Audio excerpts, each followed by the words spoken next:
Hey everybody, Big Bear here with the next video in our Don't Panic series where I help you manage your Creality Ender series machines.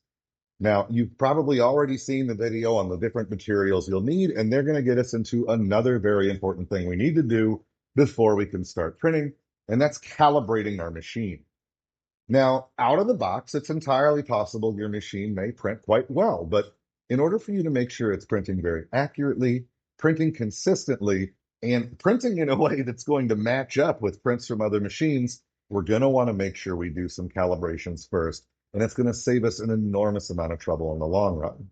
Now, obviously, in order to do this, we need to physically connect to the board on the machine, which is going to require a data cable, but it's also going to require some software. The software I use is called Pronterface. I'll have a link below where you can download it. And this allows me to easily manipulate the machine and send the commands necessary to perform all of the calibrations we're going to be performing. Additionally, something important to note is that the screen on this machine is on and we can communicate with it with the PC, but the power is not plugged in. Do not try and run your calibrations without the machine plugged in. They won't work. It needs that added power in order to get hot and do all the different things that we're going to be asking of it. So even though it does look like it's powered on, that's only the display. Also make sure to plug it in. Now, in order to connect to the printer, we're going to need to tell Pronterface how to communicate with it. You're going to notice two values up here in the top right. The one is going to be baud rate. All Ender series machines are going to communicate on 115200. So make sure 115200, that's what you want to be going for on baud rate. Now, as far as the COM port, the easiest way to tell which one is the machine is to look at the COMs listed and then plug the machine in, and it will appear as a new one. So boom, there you go. An instantaneous way to do it. If both of those values are correct, the machine is plugged in and it's hooked up with the cable, you should be able to click the connect button and immediately begin sending commands to the printer. Now, before we begin any of this tuning, we want to make sure that the printer is fully assembled. There needs to be a silicone sock here on the bottom of the hot end where the nozzle is. You want to make sure your fans are seated and running, because if any of those variables that would normally be active are off, we're calibrating for that scenario and not the one we want. So make sure everything is running and assembled the way it's supposed to be before you begin. Now, it's vitally important that we perform all of the calibrations we're about to get into in exactly the order that I present. If you skip ahead, many of the calibrations you're performing will be completely valueless because you haven't completed the steps that come before. So please address these in the order presented, starting with our first step. Step one is PID tuning. Now, on this machine and almost all of the Ender machines, with one exception, we're only going to be PID tuning the hot end. And the main reason for this is twofold. One, the bed surface isn't really large enough to give us too many heating problems.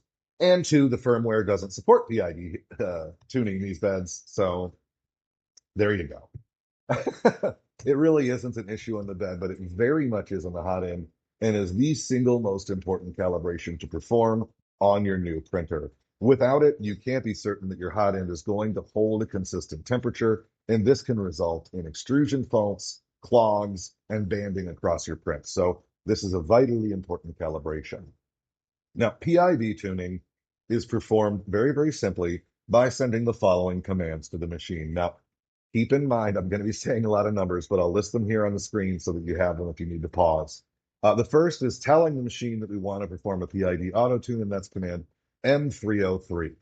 We'll then include a space and select E0. Now that's telling it that the extruder we're going to be using is the hot end. So that's the one we're testing.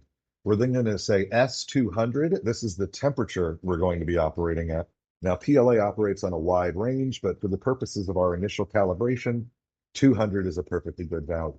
If you've already dialed in filament on the machine before, and you're very comfortable, you can tune at the filament, the temperature you're comfortable with, but I don't recommend it until later on in these steps where we can adjust that temperature. Additionally, after S200, we're going to add space C10. C10 is how many cycles it's going to perform. So what's going to happen is it's going to heat the hot end, E0, up to S200 or 200 degrees 10 times, or C10. It's going to heat it up and cool it down, heat it up and cool it down. And at the end of that, it's going to give us our final PID values. Once you've gotten your PID values, your next step is to enter those commands into the board so that it has those stored.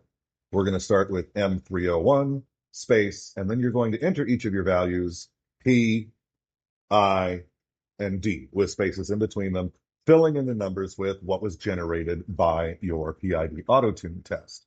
Once it's entered, we can go ahead and enter M500, which will save that to the board, and voila, our PID auto-tune is complete.